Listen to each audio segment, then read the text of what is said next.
요즘 같은 치열한 경쟁 시대에 있어서 많은 회사들이 마케팅에 관심을 두고 있습니다.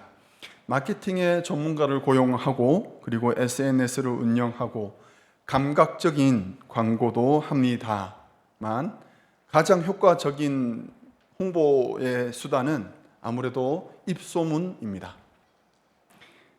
한적한 시골 구석에 변변한 간판도 없지만은 손님이 끊이지 않는 이유는 입소문 때문이죠. 많은 사람들이 아파서 어느 병원에 가야 할지, 어느 의사를 만나야 할지 잘 모를 때 그들에게 도움이 되는 것은 바로 입소문이죠. 사람이 모이면 입소문이 돌게 마련입니다. 그리고 그 소문은 굉장히 위력적입니다. 요즘 입소문은 직접 만나서 나누는 이야기도 있겠지만 SNS를 통해서 온라인으로 많이 전파가 됩니다. 홍보도 별로 안 했거나 상영된 지 오래된 영화이지만 SNS에서 입소문이 돌면서 갑자기 대박난 영화들, 갑자기 상기되는 영화들도 많이 있었습니다. 오늘 본문에서는 예수님께서 처음 제자들을 만났던 그 순간을 말하고 있습니다. 당시 참된 선지자로 하나님의 말씀을 전하는 사람으로 알려졌던 세례 요한은요, 요단강에서 성령님이 비둘기의 모양으로 예수님 머리 위에 내려오시는 것을 보았습니다. 그리고는 그는 확신을 가졌습니다. 그리고 많은 사람들, 특히 자기 주변에 있는 제자들에게 말하기를 세상 죄를 지고 가는 하나님의 어린 양이로다 라고 말을 했습니다. 이 말은 세례 요한이 세례를 예수님께 주어서 기분이 좋아서 한 말이 아니에요. 이것은 그가 확실한 근거를 가지고 이렇게 선언을 했던 것입니다. 이 확신, 이 열정을 가지고 말한 것이 요한의 제자들에게 그대로 전달이 되었고요. 요한의 제자들 중에서 2명이 예수님을 따르게 되었더라라고 성경은 말합니다. 다음 날 요한의 제자 2명이 예수님을 따라갑니다. 그리고 예수님과 함께 하루를 보내고 나서 그 두 제자의 마음속에 확신이 들었습니다. 맞아, 이분이 메시아야. 그 2 제자 중에 한 명이 바로 안드레였고 그 안드레는 자기 형 베드로에게 자신이 만났던 분을 말합니다. 내가 메시아를 만났다고요. 그래서 안드레는 베드로를 예수님께 인도하고 예수님은 베드로와 함께 또한 시간을 보내게 되십니다. 다음 날 예수님께서 갈릴리를 가시던 중에 빌립을 만납니다. 예수님은 빌립을 보시고는 나를 따르라 라고 말씀하십니다. 그리고 빌립은 베드로와 안드레와 함께 더불어서 예수님의 제자가 됩니다. 빌립은 안드레와 베드로가 살았던, 그들이 태어나고 자랐던 베세다 동향 사람입니다. 성경은 전날 밤 무슨 일이 있었는지 말하지 않습니다만 우리는 아마도 예수님을 만났던 베드로가 결코 가만히 있지는 않았을 거라고 충분히 추정할 수 있습니다. 어마어마한 분을 만났잖아요. 그렇게 성경에서 말했던 우리 조상들이 예언했던 바로 그분을 내가 만났거든요.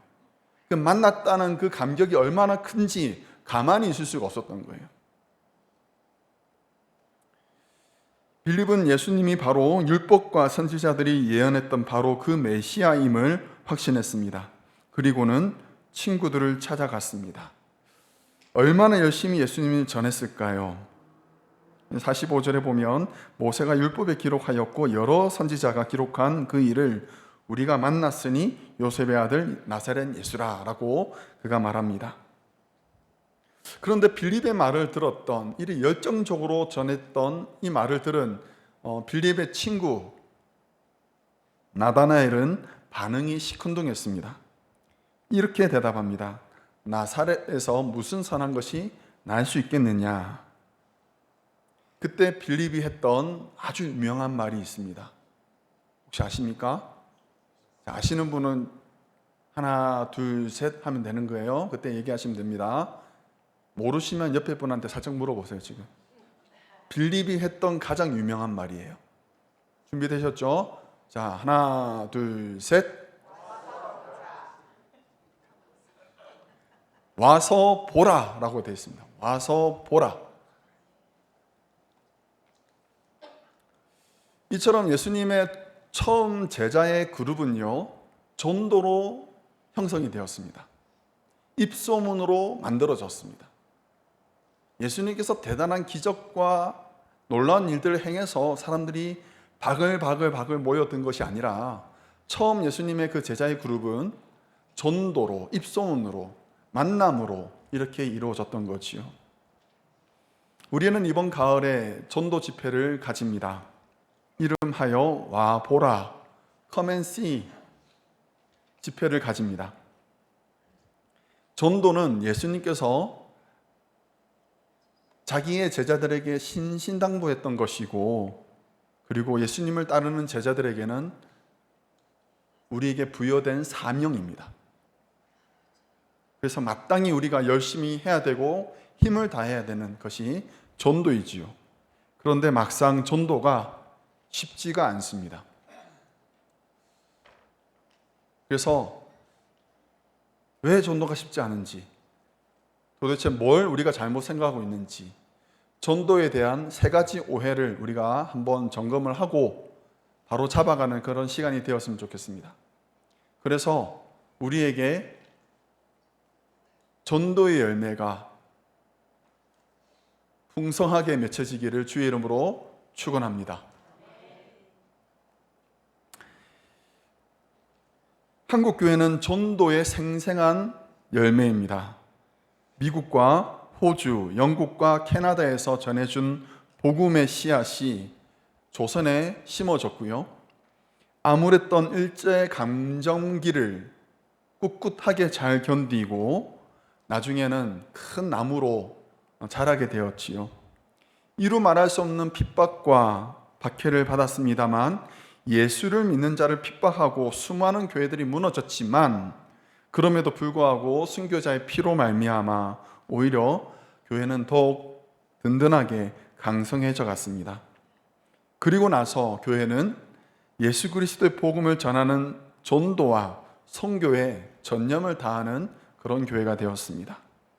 지금은 세계에서도 손꼽히는 대형 교회 혹은 인정받는 우리 기독교 교회 지도자들이 많이 배출되었습니다.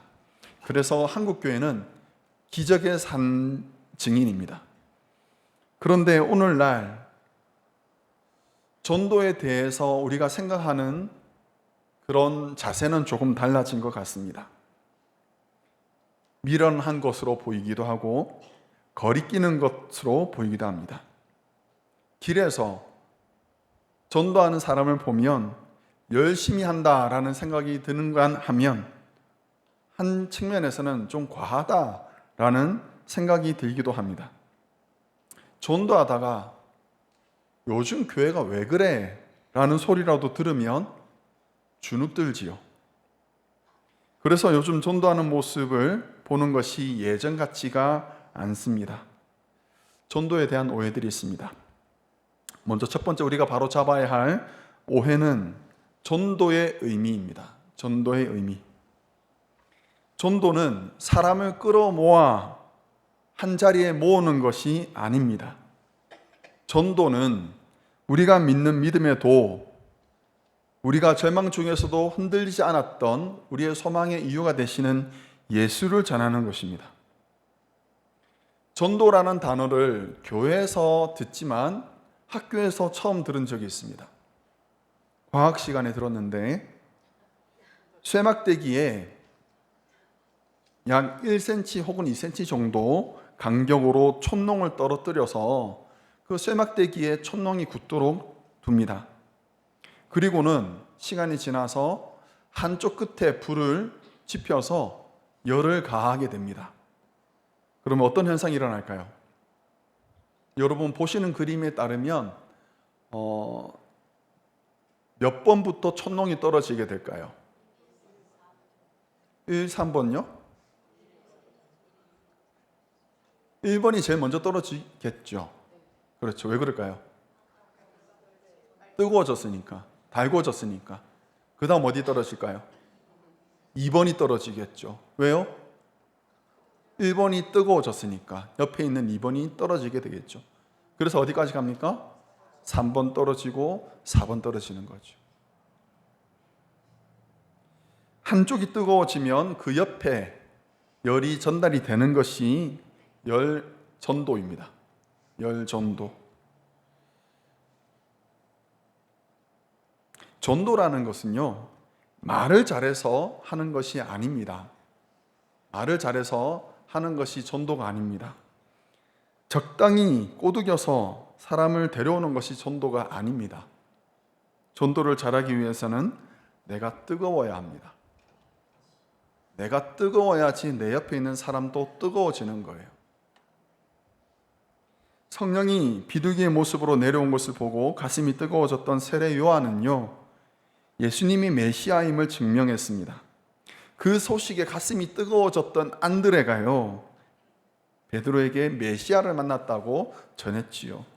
그 소식에 가슴이 뜨거워졌던 베드로가요, 자기 동네 사람들 빌립에게도 그 소식을 전해주었고요.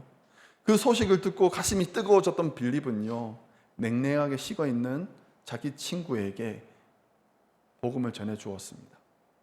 전도는요, 말을 잘해서 하는 것이 아니에요.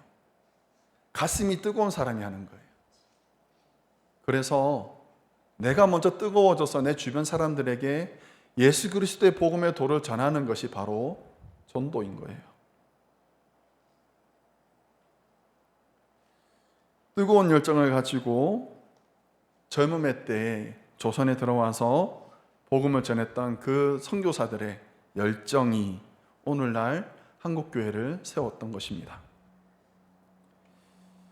우리가 회복해야 될 마음이 바로 이것이에요. 뜨거운 마음.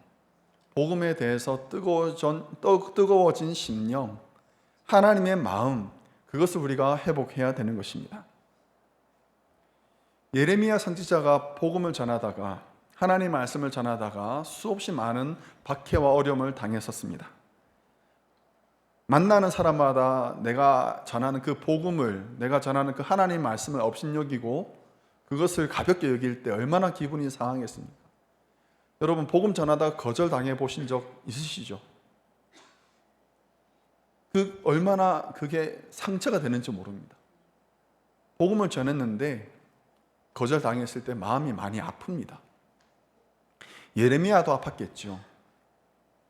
그래서 이렇게 다짐합니다. 내가 다시는 여호와를 선포하지 아니하며 그의 이름으로 말하지 아니하리라. 굳게 마음을 먹었습니다. 바로 그가 또한 깨닫습니다. 나의 마음이 불붙는 것 같아서 골수에 사무치니 답답하여 견딜 수 없나이다. 사랑하는 성도 여러분, 우리의 마음의 온도를 점검하시길 바랍니다. 우리의 마음의 온도는 얼마나 뜨거운지요? 혹시 식어져 있는 것은 아닌지요? 냉랭해진 것은 아닌지요? 받는 것만 받아 먹었지 내가 받았던 그 복음을 전해주는 데는 내가 인색한 것은 아닌지요? 몇 번 거절을 당했다 하여서 그것이 나에게 상처가 되었다, 내가 다시는 복음을 전하지 못하겠다 라고 주저하고 있다면 오늘 여러분들의 마음이 다시 한번 뜨거워지기를 주의 이름으로 축원합니다. 복음으로 뜨거워지십시오. 예수 그리스도의 그 구원의 감격으로 다시 한번 여러분들의 마음이 뜨거워지기를 주의 이름으로 간절히 축원합니다. 우리가 바로 잡아야 할 전도에 대한 두 번째 오해는, 전도는 사람을 데리고 교회로 오는 것이 아닙니다. 예수님께로 인도하는 거예요. 물론 우리가 10월 5일 커맨시 와보라 전도 집회 때 여러분들이 주변에 있는 분들을 교회로 데려오기를 저는 간절히 원합니다. 이거는 임 목사의 소원입니다. 그렇지만 진짜 전도를 하는 것은 여러분 주변에 있는 지쳐있는 심령, 복음으로부터 멀리 떨어져 있는 그 사람을, 그 영혼을 예수님께로 인도하는 것이 전도예요. 비슷해 보이지만 이것을 구분하지 않으면 실패하고 맙니다. 한때 교회에서 연말에 전도왕을 시상할 때가 있었습니다. 그럴 때 여러분 기억하십니까? 전도왕. 혹시 전도왕 출신 있으십니까? 1년 중 전도를 가장 많이 하신 분, 가장 많이 교회로 모시고 온 분에게 전도왕이라는 타이틀을 드리는 거예요. 그래서 뭐 선물도 드리고 하는 그런 것이 한국 교회에 많이 있었습니다. 아마 제 생각에는 전도왕 출신들이 제법 있는데 부끄러워서 손을 안 드시는 걸로 제가 알고 있습니다. 기준은 분명합니다. 명확하죠. 교회로 데리고 온 사람의 수가 누가 제일 많으냐입니다. 그러다 보니 교회로 데리고 오면 전도한 것으로만 생각하는 잘못된 생각이 우리에게 깊이 이렇게 자리 잡게 된 거예요. 그러다 보니 다른 교회 다니는 사람을 이번 주만 우리 교회 와 해가지고 거래하고 다음번엔 내가 갈게 해놓고는 서로 딜을 하는 경우들이 있습니다. 여러분, 저의 왼쪽 주머니에 있는 20불을 제가 오른쪽으로 넣으면 제가 돈을 번 건가요? 대답이 없으세요. 이것을 제가 다시 빼가지고 제 안주머니 넣었어요. 그러면 제가 좀 두 번 옮겼으니까 40불 번 거죠? 허수예요, 허수. 그건 허수예요. 한국교회 천만이라 그러죠. 잘못된 거예요. 허수예요, 허수.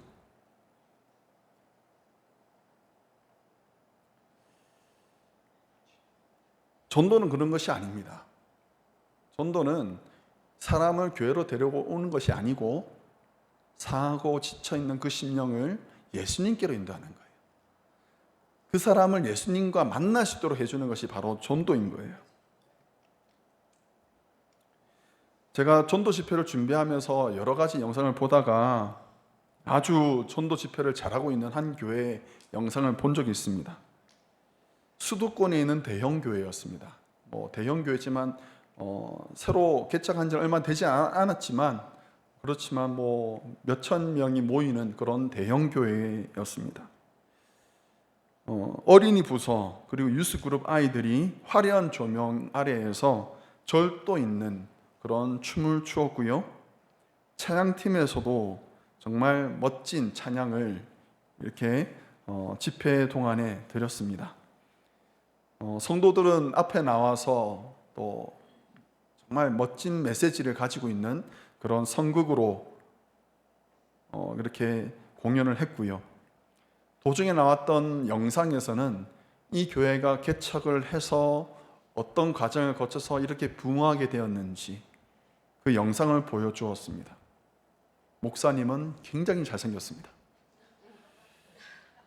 그런데 제가 그 영상을 보면서 야, 이 교회 참 잘하네 하다가 제 마음이 불편하더라고요. 예수님보다는 교회가 너무 선명하게 보였습니다. 그 교회, 물론 우리 교회에도 LED 이렇게 스크린이 있지만 전면 거의 이렇게 꽉 차도록 그 스크린 앞에서 화려한 조명을 비추고 완벽한 세션을 갖춘 상태에서 찬양을 드리고 앞에서 군무를 맞추듯이 열심히 춤을 추고 노래하는 그 모습을 보면서 좋은 교회인 줄 알겠는데 예수님은 보이지 않더라고요. 우리가 전도할 때 조심해야 될 지점이 바로 여기에 있습니다. 여러분, 전도할 때 뭐라고 얘기하십니까? 제가 대신 말씀드리겠습니다. 교회 나오면 우리 교회 밥 제일 맛있어. 일주일에 한 번은 제일 맛있는 한식을 먹을 수 있어. 친구도 많아. 외롭지 않아. 교회 나오면 너를 위해서 기도할 거야. 사업도 잘 되고 건강도 회복하고 자녀들도 만사형통이라. 물론 여러분 하나하나는 틀린 말이 없습니다만 우리가 그러려고 예수 믿고 그러려고 전도하는 것은 아니잖아요. 사람의 마음을 사려고 꼬시고 하는 것이 전도가 아닙니다. 전도는 사탕 발림으로 미끼를 던지는 것이 아닙니다. 전도는 예수님을 전하는 것입니다. 마지막으로 우리가 해결해야 될 전도에 대한 오해는 전도에는 실패가 없다는 겁니다. 전도에는 실패가 없습니다.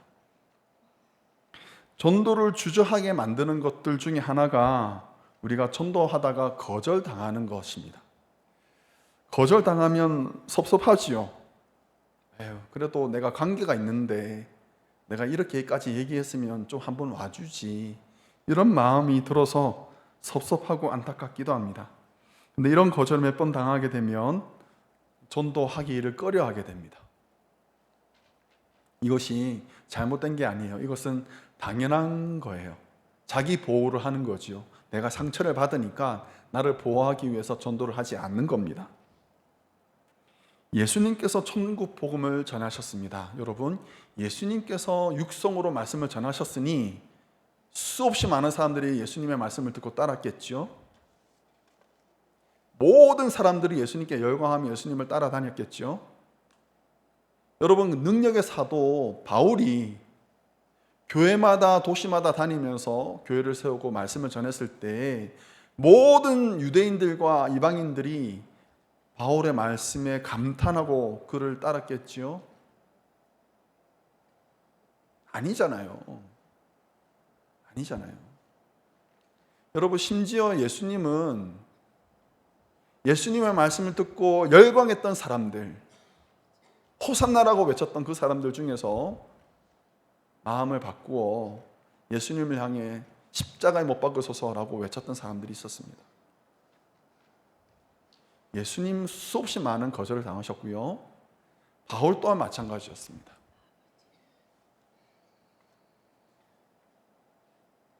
전도할 때 우리가 가져야 될 태도는 이것입니다.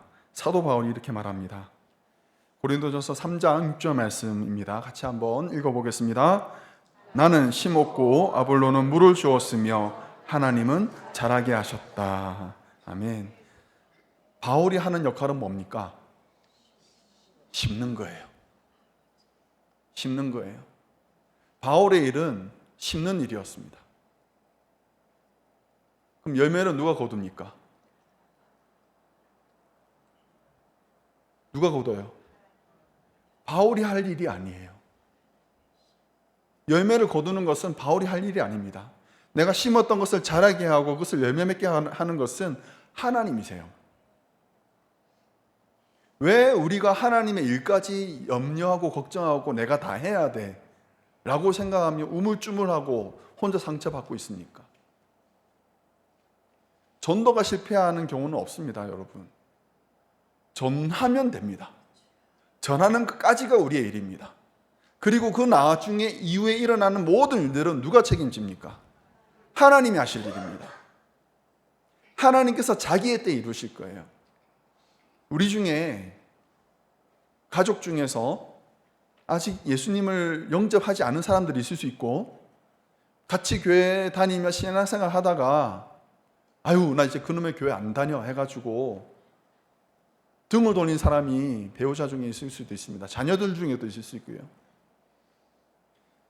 왜 부모님의 마음이 그 자녀와 그 배우자에게 안타까운 마음이 없겠습니까? 야 이제는 교회 가야지. 말을 왜 안 했겠습니까? 근데 들어 먹어요, 안 먹어요? 들어 먹지를 않아요. 그러면 실패한 겁니까? 하나님께서 그 영혼을 버리신 겁니까? 아니라는 거죠. 하나님께서 때에 맞춰서 그 영혼의 마음을 바꾸신다는 거예요. 우리가 해야 될 일은 뭐라고요? 심는 거예요. 복음을 전하는 거예요. 그리고 나서 이후의 일들은 하나님이 하십니다.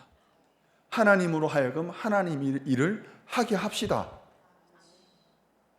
우리의 일은 우리가 하고 하나님의 일은 하나님께 맡겨드리면 되는 것이에요.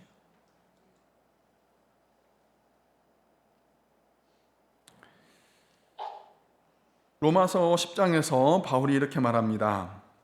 그런즉 그들이 믿지 아니하는 일을 어찌 부르리요? 듣지도 못한 일을 어찌 믿으리요? 전파하는 자가 없이 어찌 들으리요? 보내심을 받지 아니하였으면 어찌 전파하리요? 기록된 바 아름답도다. 좋은 소식을 전하는 자들의 발이여 함과 같으니라. 이번 한 달 우리가 작정하고 하나님의 말씀을 전하고 예수 그리스도의 은혜의 도를 전하는 일에 힘을 쓰는 그런 교회가 되었으면 좋겠습니다. 우리 주변을 돌아봅시다. 우리 주변에 정말 우리에게 맡겨주신 영혼들이 있어요. 우리가 품어야 될 영혼들이 있습니다. 그동안에 내가 상처받아서 내가 너무 힘들어서 주변을 돌아보지 못하고 나 자신만 끙끙대며 싸고 있었다면 이제는 우리의 눈을 들어서 주변을 돌아봅시다. 도움이 필요한 사람이 누군지를 찾아봅시다. 그리고 그 사람에게 우리가 마땅히 해야 될 일들을 다 감당하기를 바랍니다. 우리의 소망의 이유 되신 예수 그리스도, 나를 구원하신 하나님의 큰 은혜, 그것을 우리가 맛보았다면 여러분, 우리 주변에 있는 많은 이들에게 그 좋은 소식을 전해주시기를 바랍니다. 그래서 우리가 많은 열매를 맺기를 간절히 축원합니다. 말씀 한번 정리하겠습니다. 전도는 교묘한 말이 아니라 뜨거운 가슴으로 하는 것입니다. 하나님의 가슴으로 예수 그리스도를 전하기를 바랍니다. 전도는 교회가 아니라 예수님을 전하는 것입니다. 교회가 아니라 예수님이 그 영혼을 치료하시고 그 영혼을 구원하실 것입니다. 마지막으로 전도의 열매는 하나님이 거두실 것입니다. 그러므로 결과는 하나님께 맡겨드리고 영혼을 가슴에 품고 기도하며 우리의 소망 되시는 예수님을 전하기에 부지런히 노력하는 우리 모든 성도 되시기를 주의 이름으로 축원합니다. 함께 기도하겠습니다.